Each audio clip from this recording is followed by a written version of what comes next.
Papua Nomor 1 News Portal, Jubi. Simon Tabuni, wirausaha muda Papua lulusan Inggris yang tolak jadi PNS. Uriter, antara editor, Dewi Wulandari. Aneka sayuran yang dijual di tempat usaha Anggi Mart milik Simon Tabuni, Jubi, antara Evarianus Supar. Manokwari, Jubi. Pandemi COVID-19 yang melanda seluruh dunia, tidak terkecuali di Papua Barat sejak Maret tahun 2020, mengubah jalan hidup Simon Tabuni, pemuda berusia 31 tahun yang lahir di Manokwari pada tanggal 23 Oktober tahun 1990 untuk menggeluti dunia kewirausahaan. Situasi pandemi COVID-19 yang sangat menakutkan saat itu ternyata ditangkap sebagai peluang dan kesempatan oleh Simon Tabuni dan rekan-rekannya untuk menjalankan bisnis penjualan sayur-sayuran secara online atau daring. Dengan modal nekat, Simon membuka tempat usaha bernama Anggi Mart, yang berlokasi di Kelurahan Amban, Manokwari. Di ruko kontrakannya itu, Simon menyediakan aneka sayur-sayuran segar yang didatangkan dari wilayah Anggi, Irai, Taige, Kabupaten Pegunungan Arfak untuk konsumsi warga kota Manokwari.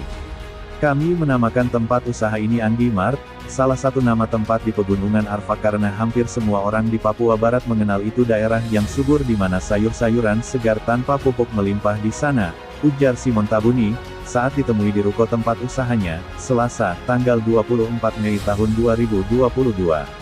Pada masa-masa awal pandemi COVID-19 di Manokwari, katanya, pemerintah setempat gencar melakukan pembatasan aktivitas masyarakat. Akibatnya, mama-mama Papua yang saban hari datang ke pasar untuk menjual hasil kebun mereka menjadi kewalahan. Mama-mama punya sayuran tidak bisa dipasarkan kemana-mana. Lalu ada banyak orang terpapar COVID-19 sehingga orang takut ke pasar. Kondisi itu membuat pendapatan mereka menurun drastis. Sementara di pasar tradisional, apalagi pagi hari, orang begitu berjubel, sehingga tidak mungkin untuk melakukan jaga jarak fisik, tutur Simon. Berangkat dari situasi tersebut, Simon dan rekan-rekannya memutuskan untuk menjual sayur-sayuran secara online melalui aplikasi WhatsApp.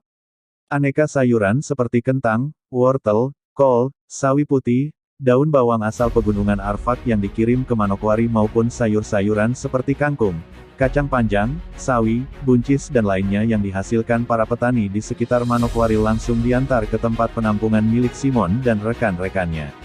Kemudian produk hortikultura itu dipasarkan secara online. Solusi yang ditawarkan Simon dan kawan-kawan itu tidak saja membantu memasarkan produk para petani, tapi juga memberi lapangan kerja kepada sejumlah tukang ojek di Manokwari. Simon Tabuni mengunjungi kelompok petani yang membudidayakan kol di Pegunungan Arfak, Jubi Antaraho Simon Tabuni. Lebih dari 300 mitra. Setelah lebih dari 2 tahun berjalan, kini Simon sudah bermitra dengan lebih dari 300 orang petani, nelayan, dan pelaku usaha mikro, kecil dan menengah UMKM, yang tersebar mulai dari Manokwari, Pegunungan Arfak, Tambrau, Teluk Bintuni, dan Teluk Wondama. Jika aneka sayur-sayuran dipasok dari para petani di Manokwari dan Pegunungan Arfak, maka produk lain seperti cabai, kacang tanah, dan beras merah dipasok oleh para petani dari Tambrau.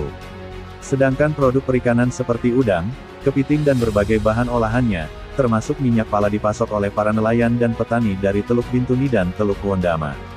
Semua produk yang dihasilkan para petani dan nelayan maupun UMKM itu langsung dibeli tunai jika dalam jumlah sedikit, namun kalau dalam jumlah banyak baru akan dibayar lunas setelah 2-3 hari berikutnya. Papua Muda Inspiratif.